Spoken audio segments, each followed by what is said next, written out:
காலத்திலும் சோஸ்தரிப்பேன், அவருடைய துதி எப்பொழுதும் என் வாயில் இருக்கும் அப்படின்னு வசனத்தை எழுதுகிறார் தாவீது. ஓகேவா? ஸோ தாவீது யாருன்னு பார்த்தீங்கன்னா அவர் வந்து கிங் ஆஃப் இஸ்ரவேல். ஓகேவா? இஸ்ரவேல் ஃபுல்லாத்தையும் அவர் தான் ஆளுகை செஞ்சாரு. ஏசப்பா அவருடைய கையில தான் ஒப்பு கொடுத்தாரு. அவருடைய கேரக்டர் என்னன்னா கர்த்தரை எந்த காலத்திலும் துதிப்பார். ஸோ அவர் வந்து எப்படிப்பட்ட கேரக்டர்னா அவர் வந்து ஒரு ஆடு மேய்ச்சி இருந்த ஒரு சாதாரண ஒரு பையன். ஓகேவா? அந்த டைம்ல இருந்து ஏசப்பா அவரை எவ்வளவு உயரத்துல வைக்கும் போது கூட நான் ஆடுகளின் பின்னே போயிட்டு இருந்தேன். என்ன ஏசப்பா இந்த அரசனா வச்சிருக்காங்க அந்த ஒரு நன்றியுள்ள தருணத்துல இது இந்த சிச்சுவேஷன் எந்த சிச்சுவேஷன்ல அவர் வந்து இந்த பாட்டை பாடுறாருன்னா தாவீது அபிமெலேக்குக்கு முன்பாக வேஷம் மாறின போது அவரால் துரத்தி விடப்படுகையில் பாடின சங்கீதம். ஸோ அவருடைய சொந்த குடும்பத்தினாலேயே துரத்தி விடப்படுகை இதெல்லாம் ஒரு கஷ்டமான சிச்சுவேஷன். அங்க ஒரு பைத்தியம் மாதிரி அவர் வந்து ஒரு ஆக்ஷன் பண்ணுறாங்க. அந்த மாதிரி சிச்சுவேஷன்லயே அவர் என்ன சொல்றாருன்னா நான் கர்த்தரை எந்த காலத்திலும் சோஸ்தரிப்பேன். அதாவது நம்மளை பொறுத்த வரைக்கும் இந்த உலக பிரகாரமா நம்ம சர்ச்சில் விசுவாசிகளா இருக்கட்டும், நம்மளா இருக்கட்டும், நம்ம லைஃப்லயே இருக்கட்டும், ஆசீர்வாதமான டைம்ல அல்லேலூயா ஸ்தோத்திரம் எல்லாமே நம்ம ஏசப்பாவுடைய இருக்கிறதா இருக்கட்டும் அந்த டைம்ல இருக்கும். பட் வசனத்தின் நிமித்தம் துன்பம் வரும்போது இஸ்ரேல் ஜனங்களை கூட நம்ம பார்க்கலாம்.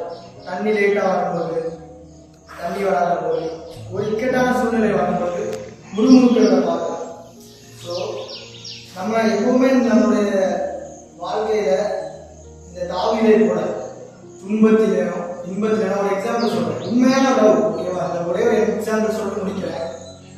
உண்மையான லவ் எப்பவுமே ஏசப்பாவோட முதல் கடலே என்னன்னா உண்மையான லவ். ஓகேவா? உன் தேவனாகிய கர்த்தரிடத்துல முழு உள்ளத்தோடும் முழு பலத்தோடும் அவர்கிட்ட நம்ம அன்பு கூறணும்.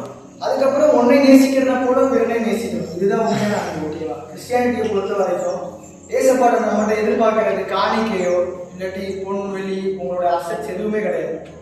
ஏசப்பா நம்மகிட்ட எதிர்பார்க்கிற முக்கியமான ஒரு காரியம் என்னன்னு பார்த்தோம்னா அது வந்து அந்த லவ். அந்த லவ் வந்து நான் என்னோட பர்சனலா நான் பார்த்ததுல நான் ஒரு எக்ஸாம்பிள் சொல்றேன்.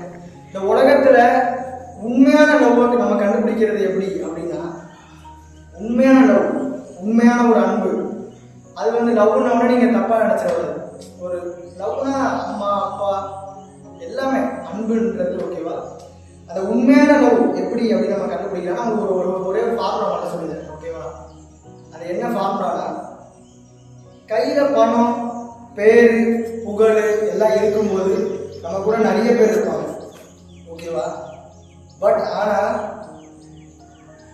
நம்மகிட்ட பணம் பேரு புகழ் எதுவுமே ஒரு அசட்ஸ் எதுவுமே இல்லாத போது உன் கையை ஒருத்தர் பிடிச்சிட்டு நான் உன்னை விட்டு விலகுவதும் இல்லை உன்னை கைவிடுவதும் இல்லை அப்படின்னு சொல்றாருல்ல அந்த மாதிரி ஒரு லவ்.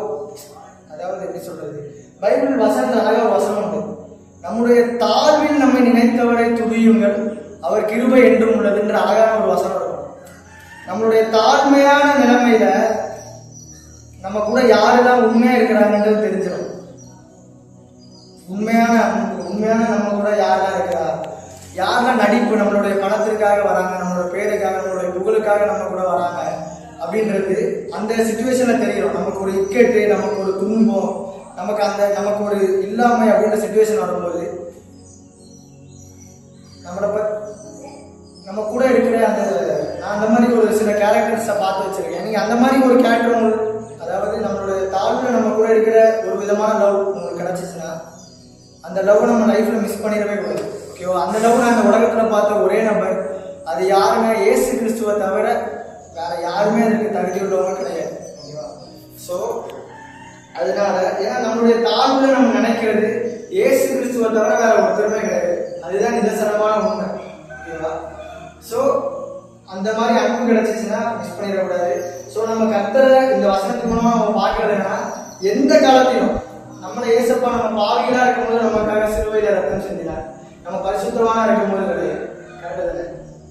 ஸோ நம்ம எவ்வளோ ஒரு நல்லவனுக்காக ஒருத்தன் மடிப்பான், நம்மள மாதிரி துன்மார்க்கனுக்காக யாராச்சும். எனக்கெல்லாம் ஆச்சரியமானது என்னன்னா இவ்வளோ பெரிய பாவிய ஒரு பானோகிராஃபி பார்த்துட்டு இருந்த பையன் வாசல் முன்னாடி வந்து நின்று ஏசு சொல்றாரு உன்னை விட்டா எனக்கு வேற யாருமே கிடையாது. ஸோ இப்படி ஒரு அன்பு ஒரு உங்களால நேசிக்க முடியுமா? ஒரு குடிக்கிறவனை நேசிக்க முடியுமா? கஞ்சா அடிக்கிற பையனை உங்களால் நேசிக்க முடியுமா? கெட்ட வார்த்தை போட்டு வாயில சொல்ல முடியாது. இந்த மாதிரி பசங்களை யாராலையும் நேசிக்க முடியாது. ஆனா அவன் வாசல் முன்னாடி போய் ஒருத்தர் ரெண்டு ஒன்ன விட்டா எனக்கு வேற யாருமே கிடையாதுன்னு சொல்ற அந்த இயேசு கிறிஸ்துவ லவ் தவிர, இயேசு கிறிஸ்துவ தவிர அந்த லவ் யாருமே கிடையாது. அதே லவ் இயேசப்பா நம்மளே எதிர்பார்க்கிறாரு. எந்த காலத்திலும் நம்ம இயேசுவ வசனம் சொல்லுத, கர்த்தரை நான் எக்காலத்திலும் சோஸ்தரிப்பேன், அவருடைய துதி எப்பொழுதும் என் வாயில இருக்கும். இது வந்து எதுக்கு ஒரு அடையாளமா நான் பாக்குறேன்னா, தாவீது வந்து உண்மையா இயேசுவை லவ் பண்ண. இதுதான் டெஸ்டே. எந்த காலத்திலும் இயேசுவை உண்மையா லவ் பண்றவன் அவர் நிமித்தமா, அவர் வசனத்தின் நிமித்தமா தன் ஜீவன் போயிடும். காட்சி கொடுக்கறதுனாலயோ, நான் என்னுடைய பதவிகள்ல உண்மையா உத்தமமா இருக்கிறதுனாலயோ, என் உயிரே போனாலும் நான் வசனம் படிதாண்டா வாழ்வேன் அப்படின்ற அது வந்து யாராலையும் அதுதான் உண்மையான அளவு. புரியுதா? ஸோ நம்மளுடைய சிச்சுவேஷன்லையும் நம்ம வந்து கர்த்தரை எந்த காலத்துல சோஸ்தரிப்போம், அவருடைய துதி நம்மளுடைய வாயில் இருக்கும்போது நிச்சயமா தாவீதை ஏசப்பா எப்படி உயர்த்தினாரோ, எப்படி ஒரு கிங்டம்க்கு ராஜாவா வச்சாரோ, இந்த உண்மையா இயேசுவை லவ் பண்ணுங்க. நான் வசனம் சொல்லுது, நீங்கள் கிறிஸ்துவனே கூட மரித்தீர்கள் என்றால் அவருடனே கூட ஆளுகையும் செய்வீர்கள். சும்மா இயேசு அலைவையா கொட்டடிச்சுட்டு அதனோட கிடையாது. நீ இயேசுக்காக உண்மையா இந்த வசனத்திற்காக துன்பத்தை நம்ம அனுபவிச்சோம்னா, இந்த வசனத்தின் நிமித்தம் நீதி நிமித்தம் நம்ம துன்பப்பட்டோம்னா, வசனம் சொல்லுது, ஒருவேளை இந்த வசனத்தின் படி வாழ்றதுனால இந்த உலகத்தின் பார்வைக்கு நம்ம பைத்தியக்கார மாதிரி இருக்கலாம். கரெக்டா தானே? இந்த உலகத்தின் பார்வைக்கு நம்ம பார்த்து இங்க வரானுங்க, இவனுக்கு வேற வேலையே இல்லை, என்ன ஒருத்தர் சொல்லியிருக்காரு அப்படின்னா, நீ இந்த உடம்புக்கு பிச்சை எடுக்கலாம் அப்படின்னு. நான் வந்து ஒரு பிச்சைலாம் கேட்கலாம், நான் ட்ராக்ஸ் தான் கொடுத்தேன். இயேசு பேசிக்கிறேன், நீ இந்த உடம்புக்கு பிச்சை எடுக்கலாம், ஒருவேளை உலகம் நம்ம நிந்திக்கலாம்.